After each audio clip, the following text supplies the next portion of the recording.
Imagine that each morning when you wake up, you're smiling and looking forward to your day, knowing that you're happy even while dealing with grief and loss. The Grief and Happiness podcast inspires, comforts, and supports you with each new episode. For more support, check out the Grief and Happiness Handbook and cards. I welcome you to listen to this podcast and discover endless possibilities for your life. Aloha. Welcome to the Grief and Happiness podcast today. I'm so glad you're here to join us, and I'm going to have a nice conversation with Debbie McCulloch, we've got some things in common, so it should be a good conversation. Aloha, Debbie. Can you tell us about you? Yeah, aloha. Well, I'm in a very different climate than you right now, Emily. I live in Rosetown, Saskatchewan, Canada, and in the prairies, and it's still winter here. The snow is melting, but it isn't as warm as Maui. So anyway, I'm a retired pharmacist. I worked as a community pharmacist for 40 years and then retired. And I needed a new project. So I thought podcasting might be fun to look into. And I did look into it. And my husband was very supportive.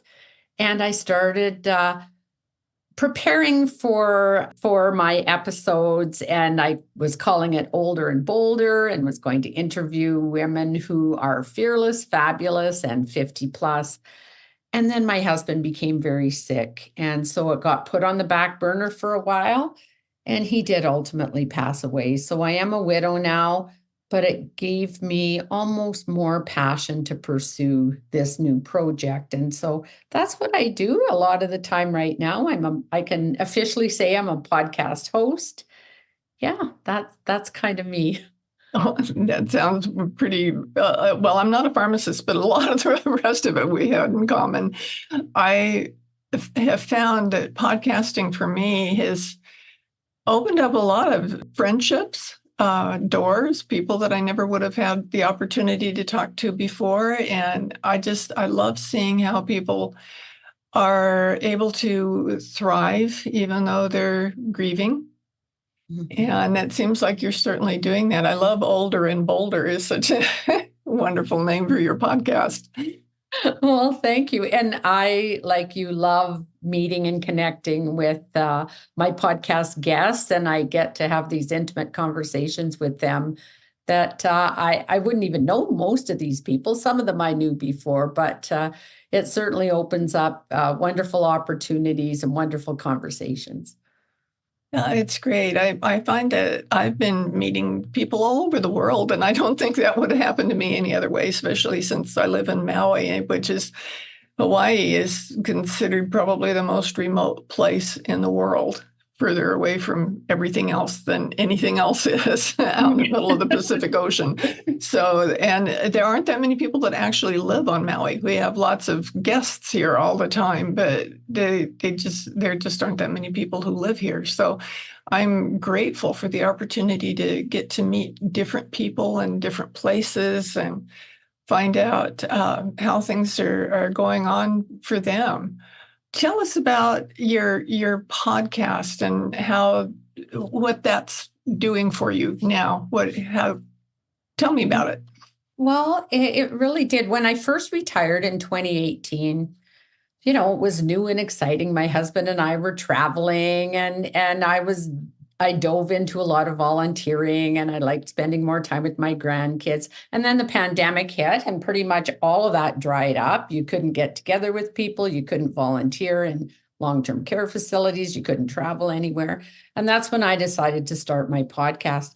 And I've always enjoyed writing, and I had done quite a bit of speaking in my career, but as on health-related topics as a pharmacist. So either to the public or sometimes to my peers. And I did always enjoy that. But what it's done for me now is, like you say, offer connections. It really gives you a lot of purpose. I love spreading the message that being over 50 is really a gift. And when we lose loved ones far too early, it really really hits home as to what a gift it is that we never know. Tomorrow isn't guaranteed for any of us. And it certainly wasn't for the loved ones that we've lost too early. And so we need something that brings us joy and happiness and connections with others.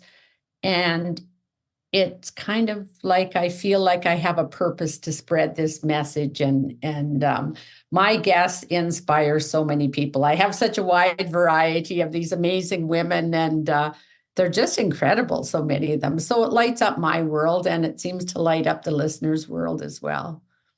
I think that's so interesting. I'm amazed at how popular podcasts are now, that people really do like listening to them and finding out different things about people. It seems like when we used to rely more on television for everything, and everything seemed kind of formulaic, and people seemed to have ideal lives or horrendous lives, one or the other. And it didn't seem to be like they were real people. And now with doing this, I am talking to people on a kind of a heart-to-heart level. And I think it's just kind of wonderful.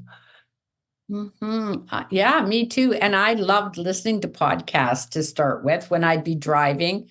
Where I live in Saskatchewan, we usually have to be in our vehicles for quite a while when we're driving to different cities and things. Things are spread far apart.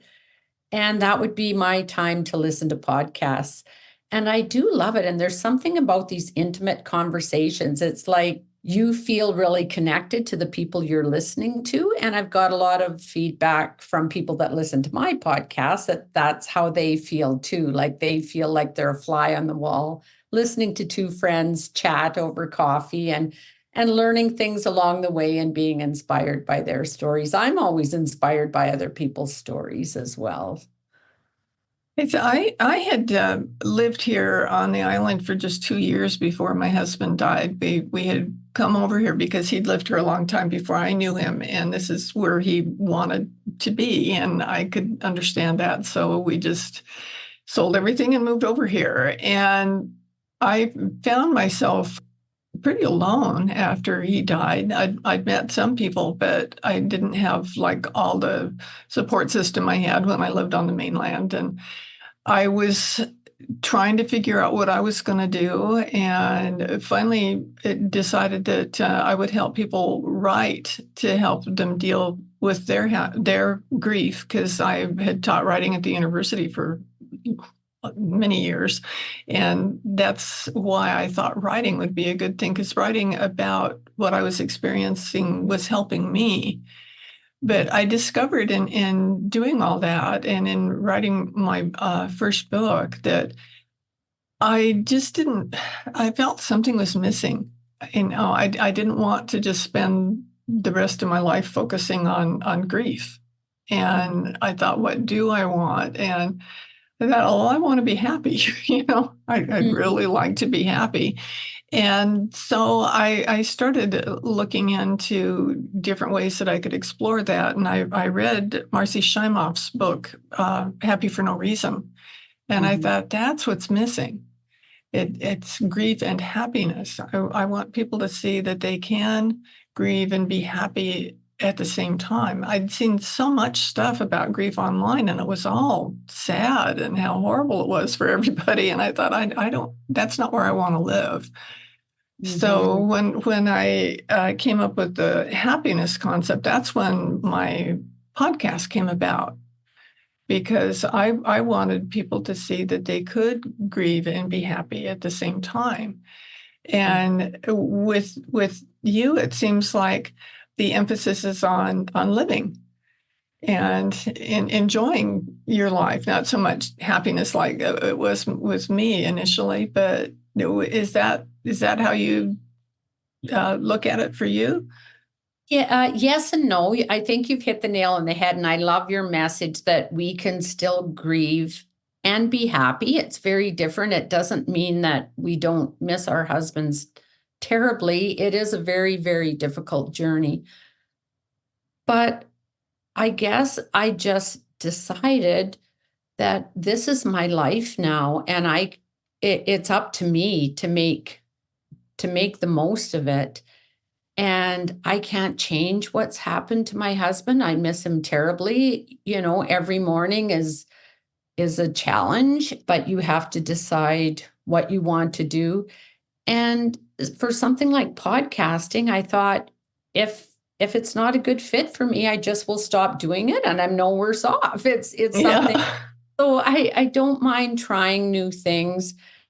And it, like I said, it really does hit home that tomorrow isn't guaranteed for any of us. So we don't know how much longer we're going to live. And so we want to make the most of each and every day. And podcasting has brought me a lot of joy. And I love connecting with people and hearing their stories. And yeah, it has filled kind of a void in my life because I was thinking, when you lose a few of your hats, you're retired. So I'm no longer a pharmacist. My wonderful children, I have 2 daughters and a son, and they're long grown up.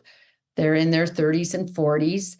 And I have 2 grandsons, but they live an hour and a little bit away. I do see them lots and connect with them all the time as well. But still, some of those things that you felt defined you can go away right away. And I'm no longer a wife. I'm a widow now. And so you have to find something, I guess, to get you up in the morning and to keep you connected. And podcasting has been really good for that. I have really enjoyed it. And I get to meet people like you as well, Emily. So being on other people's podcasts would have never come about if I hadn't started my own podcast, I don't believe. So Yeah. Well, tell us, since you're enjoying your podcasting like I enjoy mine, tell us an instance or two of when you've been really inspired by a podcast you've done, or you learned something that you never would have thought you'd learn about, or yeah. Oh, just about every episode. But I'll highlight a couple of them that come to mind right away. There is one woman that, yeah, she was in the depths of grief too. She had lost her 7-year-old son in a Mm. tragic accident on their farm. And so her and her husband and her 13-year-old daughter lived on the farm about a half hour from me. And it was so tragic, and they were struggling with their grief. So of course her daughter, being 13, was struggling in her own way. And her husband, he was dealing with his grief through he went into the throes of addiction. And so that Mm. added more stresses for her. But her name is Mary Sawatsky. And through it all, she kept moving forward. She became a coach. She wrote a children's book. But her daughter actually, after she had graduated high school and moved away, came back after her husband actually had ended up dying. Mm. Yeah, after, a few years of struggling with his addiction. And so the daughter came back and they decided to renovate their 100-year-old barn on the farm Ooh. and use their powers of creativity, use so many reused and recycled materials to cut expenses. And it is now a wonderful, wonderful venue for many functions, weddings, health retreats. They put on their own events, amazing Halloween events and Christmas events, and a wonderful event, Mother's Day high tea. And so that has brought her great joy, even though it came from a place to start with of wanting to do something, and it made her feel better. So that kind of ties into her grief as well. And then there are other ones who pursue new passions in their older years. So they may have one that comes to mind is Genevieve Paturo. She's out of New York and she started the pajama program. She was even on Oprah. So Oh. she had a calling. She was a very successful businesswoman while she worked in the TV sector in New York and had a very high profile job. And she wasn't an actress. She worked behind the scenes, but a very busy, well-paying job. And then she wasn't married or had children of her own. And then she did end up finally marrying her husband. But she thought, is this all there is to life? She went to start volunteering at some of the shelters in New York City and then asked if she could bring books and she would read to them. And then she realized that so many of them that had been brought into these shelters because their parents maybe were on drugs or they were apprehended by social services and had to come into the shelters or whatever the reasons, they would go to bed and wouldn't have pajamas and they were afraid. So she asked if she could bring pajamas. Well, it grew and grew and grew and grew. And everybody would say, are you the pajama lady? And it ended up becoming so popular. And then once she was on Oprah as well, I forget in how many different cities all across the US, and has become just a phenomenal charity. And she was the founder of that. And her name is Genevieve Paturo, but people could look her up. She was one of my guests and just so inspiring. So she found her passion. Oh, I love both of those stories. Those are just fabulous. I think a lot of times people think, I don't know what I'm going to do, and they don't have any idea where to start. Or I know I mentioned, I think that I had two husbands die. And after the first one died, I didn't know what to do. And I just sat for a long time because I just didn't know what to do next. And finally, I got asked to go back to teach at the university again, where I'd been before. And I really liked that. And I could get involved in that. And I finally could see that there was a point in me being around, that there were still things that I could do and that I could enjoy and people I could meet, things I could participate in. And that made all the difference in the world. And I love the concept of your podcast because I think you're inspiring people with, okay, I can do something. You might not know what it is off the top of your head, but like with the pajama project, it didn't start off with pajamas. It started off with reading books and just volunteering. And one thing can lead to another till you get into something quite wonderful. Yeah, and you never know where it could take you. And it really, when people can relate and find someone's story relevant. So it's really my guests that inspire people, not me. I just provide the platform, I guess. But I do find too, Emily, and maybe you do as well, that connecting with others that have similar circumstances. For instance, you and I are both widows, and I was just volunteering this morning at the local music festival. And I ran across a woman from a neighboring town that I used to see her more often, hadn't seen her for many years. And she had lost her husband only a couple of weeks after I did. But we had the best connection today. And, we hugged, we talked, and we really related on a heart-to-heart basis. And she shared with me as well that there really is some special connection between people that totally understand what it feels like to be in that position to lose your husband and how it's navigating through new and difficult waters. And that just happened this morning when I happened to be sitting at the reception desk at the music festival. So her granddaughter was singing and she did a fabulous job. Oh, that's wonderful. Yeah, I think it's so important to be able to communicate with people who get you. Because if people have, for instance, always been in a happy marriage, or people who've always been very successful in their life, but whatever they chose, and not necessarily with somebody else, that they were independent, they're not used to having a giant shift in their life because everything's different. Nothing's the same after you have lost someone who you love deeply.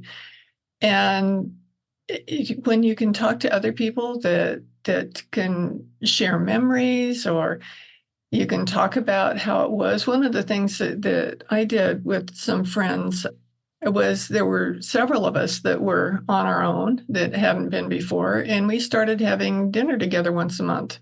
and we'd go to each other's houses, and we'd plan the meals in advance so that we would get to fix different things each time. And it was so much fun because we weren't going there. People weren't going, oh, poor her, because I found a lot of that with people in both cases. Lots of people knew my husbands and knew us as couples, and they didn't kind of know how to relate to just me.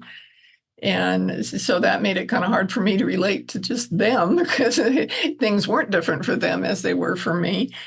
So finding that group of people, even that you can enjoy that. And we were all, it wasn't that we were all widows. We were just all on our own in a way that we hadn't been before in our lives. And so it was really nice to be able to have people that we could share things with and support each other in, because that's one thing that I missed, was having my cheerleaders, that people would say, hey, you can do that, or whatever, they were proud of me or whatever it was. And this way we could form our own little support group for each other.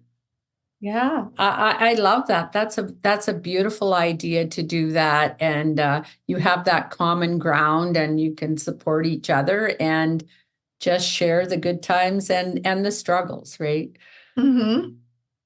And it's so nice when you've got somebody that you can cry on their shoulder and they get you, because you never know when something's going to come up, and then you have that kind of opportunity, or you can support each other in things. You can, if one of the people was giving a talk and I went to watch her give the talk, and it was just really neat. She knew that she had me in the audience, and it just felt good that way. And I met really interesting people. One of them actually had been married to an attorney who did all the adoptions where we lived.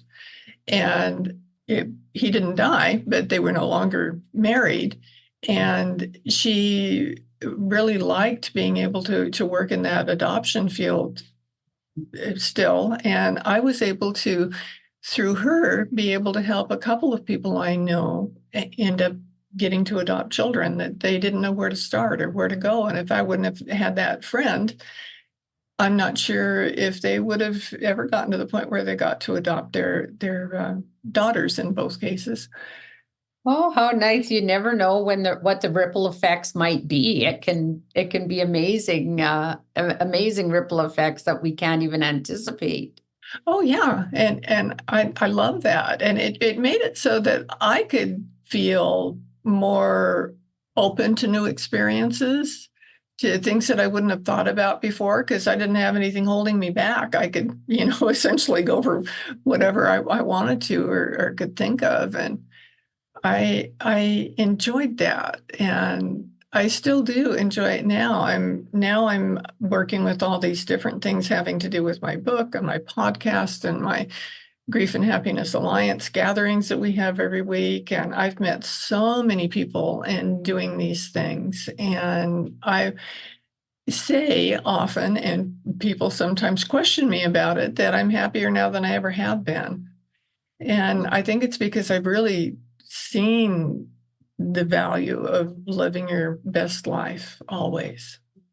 Oh, I love that, Emily. Yes.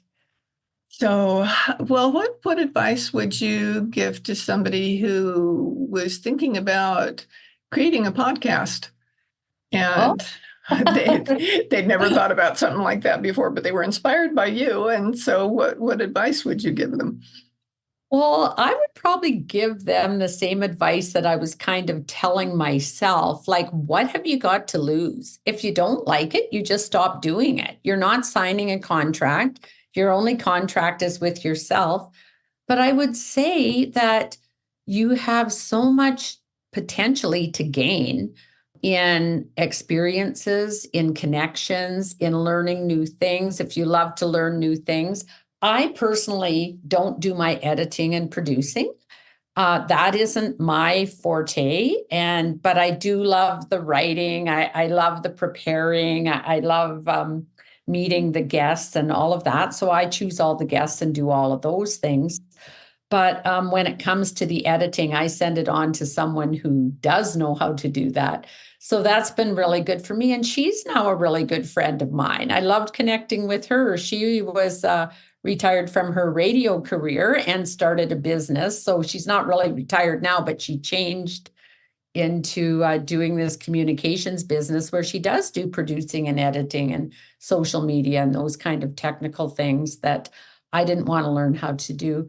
But my advice to anyone would be for anything, whether it's podcasting or something, if we don't do it now, then when? So we really don't need to worry about looking ridiculous. I had to learn so many things, and I still am learning a whole lot, but I really have gained a sense of confidence, and it has brought me so much joy in just diving in and trying it. It was totally new to me, but what I did remember, and I was a time way back when I was in university and I was a starving student that needed to make some money. And there was a department store chain called Zellers in Canada here. I don't know if you had it in the US, but it was kind of like a Walmart, only not as huge. But they had at that time, they had advertised for a job that they wanted somebody to go on the speaker to be the in-store announcer on Thursday nights and Saturdays. And so I applied for the job. I that might be kind of a fun job. I had done waitressing and pharmacy work and things like that. I just loved that job. So the managers would come and give me their specials that they had on, or the restaurant manager would come and tell me what the special was. I would write up little ads and announce it on there. And I just loved it. So I remembered that time and I just thought, do you know what? That was a time when I would be smiling the whole time I worked. It didn't feel like work at all. And so if you have anything like that that you really enjoy doing, find out how you can expand upon it, because you never know. Yeah, I love that. That's really neat. And it's interesting that you say how you have somebody else do your production and I do too. The difference with me was I can do it all myself. And I've done a lot of that. I taught at the university, and back in the early 1990s, I started teaching online when nobody else was doing it. But I kept thinking that this is something that I can see a future for this. I can see how exciting this would be, but they didn't have any programs that you just filled in the blanks like you do nowadays. But I had to learn how to write HTML code and everything to be able to publish it. So I learned a whole lot about that, and I really enjoyed it at the time. And when I was starting my podcast, I thought, okay, I've got a decision to make here. Am I going to be spending my time doing the production? Because I know it takes time to do production and do it well. Or am I going to be focusing on the interviewing and getting the guests and that sort of a thing? And I decided that I was going to let somebody else do the production, that I had learned how to do that. I'd enjoyed it, but I don't have to keep doing it just because I can, you know? Right. And it's been nice for me because it gives me more time to seek out guests. And I'm at the point now that is exciting to me, that I'm having my guests suggest other guests to me. Mm-hmm. And I've gotten some really interesting people that I never would have had access to before or would even have thought of before. And I also started, I don't know if you do this or not, but I have a list of dream guests of people that I would really love to have on my podcast. And I've been getting some of them. And it's been just really amazing. I've got an interview right now lined up with like my favorite author in the world. And I couldn't believe that I was able to get him on my podcast. But I thought, you know what? I'm just going to see if I can find out the way to do it. And I did. It took a while. We've been working on this for almost a year now, but now is the time that he's actually going to be on my podcast. And I'm so excited about that. Exactly. No, I found some of that too. And I do have Post-it notes up with my dream guests or ones that, I hope in the future I might be able to access. And I have had some real surprises too. And they say, "Oh, I'd love to be a guest on your podcast." And I'm like, but the more episodes we do, I think the more credibility we have. When we Yeah. first start off, it's like, am I even really a podcast host? I'm just trying this out. But that makes it so exciting too. It really does. And I like the scope, like our podcast with you and I today. This is an international podcast because you're in one country and I'm in another country. And there's not a whole lot of places that I would have been able to do something like that in the past to meet the different people. I've had people from all over the world. And I've always been fascinated by different cultures that people are in, and to see how they do things differently and what happens. And I've just made some really wonderful connections, and I love that. So I think that's why I'm as happy as I am now, because I've always got something creative to think about or to look forward to or to participate in. Or I even got to go be part of a retreat on the mainland where somebody asked me to come and be a co-facilitator for a grief retreat. And that was wonderful. And that led me to a whole new set of friends that I wouldn't have had otherwise. So you just don't know what's going to come from it. And I find that delightful. Yeah, I do too. So often when you try something new, it definitely can end up being a stepping stone to things we can't even imagine. Yeah. Yeah. And I think that's kind of our gift to our listeners today is, what can you imagine? Go out there and do it. Try it. What have you got to lose? Just see how you can make the most out of your life, because that's all there is. Yeah, we never know where it might lead us. And there could be unlimited potential in what we try that we haven't tried before. Oh, yeah. And no better time than now. So, well, thank you so much for being my guest today. I really enjoyed talking to you. You're inspiring to me, as I'm sure you are to our listeners here today too, that you can do something and make it your own, make it be exactly what you want it to be.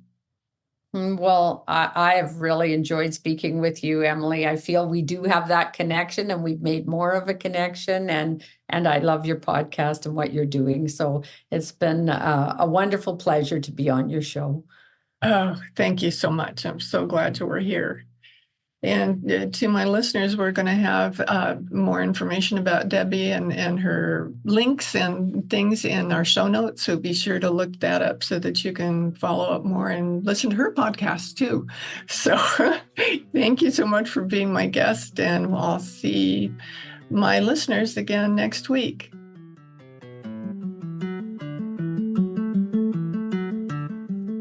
Do you want more comfort and support and happiness? Join the Grief and Happiness Alliance at our free gatherings on Zoom every Sunday. Visit my website at griefandhappiness.com and read my books, The Grief and Happiness Handbook, and get your set of the beautiful Grief and Happiness cards. Be sure to subscribe to our podcast, rate it, review it, and binge listen to all of our episodes. I can't wait to welcome you back to another episode of the Grief and Happiness Podcast.